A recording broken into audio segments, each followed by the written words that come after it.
अगर आप भी चाहते हैं कि आरसीएम म्यूजिक के वीडियो सबसे पहले आप तक पहुंचे, तो लाल बटन को दबा के चैनल को सब्सक्राइब जरूर करें और साथ में बेल आइकन को दबाना ना भूलें।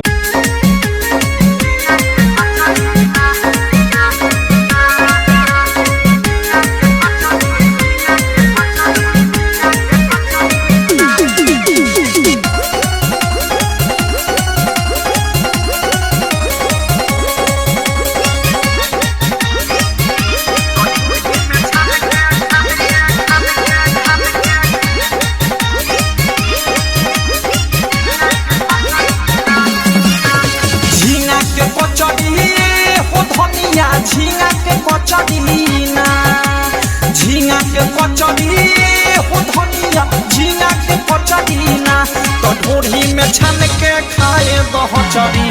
आज झींगा के कचड़ी ना तो ढोरी में छान के खाए बहचड़ी। आज झींगा के कचड़ी ना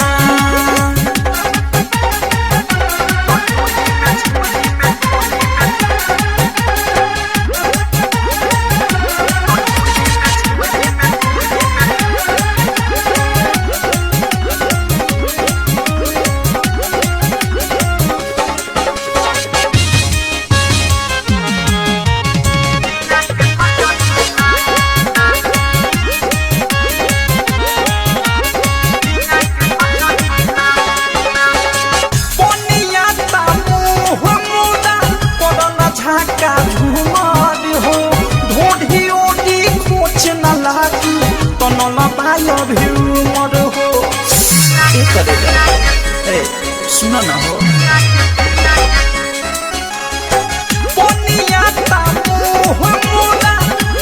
झाका झूमर हो ढोढ़ी ओढ़ी खोच न लागी तनल बाय भ्यूमर हो।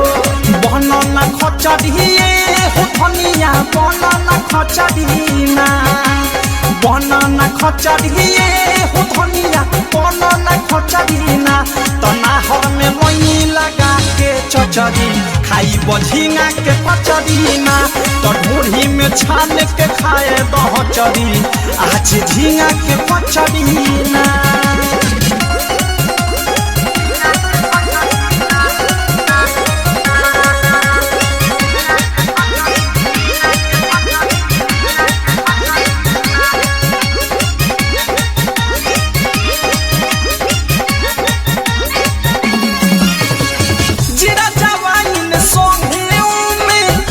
मसाला घोड़ी हो डाले तो तेल कर न फेल करहे में ढोरी हो।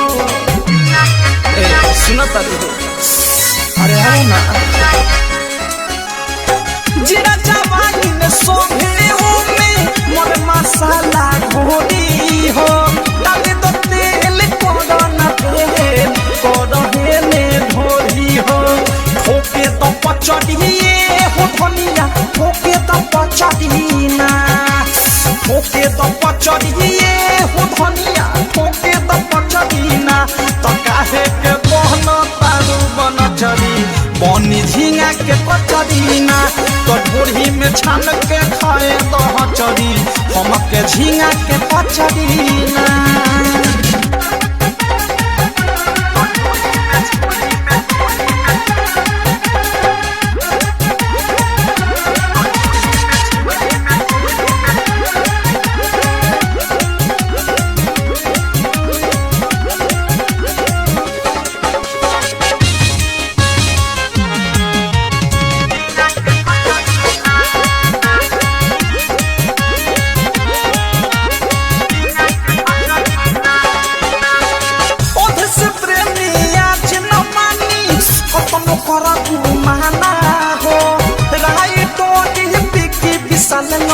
चली न कवन बहाना हो।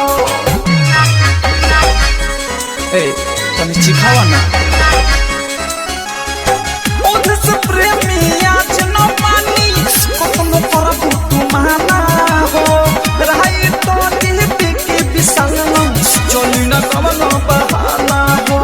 जैसे भक चढ़िए हो धनिया जैसे भक चढ़ी ना जैसे भक चढ़ी चढ़ी हो धनिया जैसे भंग चढ़ी ना तू ऐसे करो न पछड़ा पछड़ी खाए दो झींगा के पचड़ी ना तो ढोरी में छान के खाए दो चढ़ी आजू झींगा के पचड़ी ना।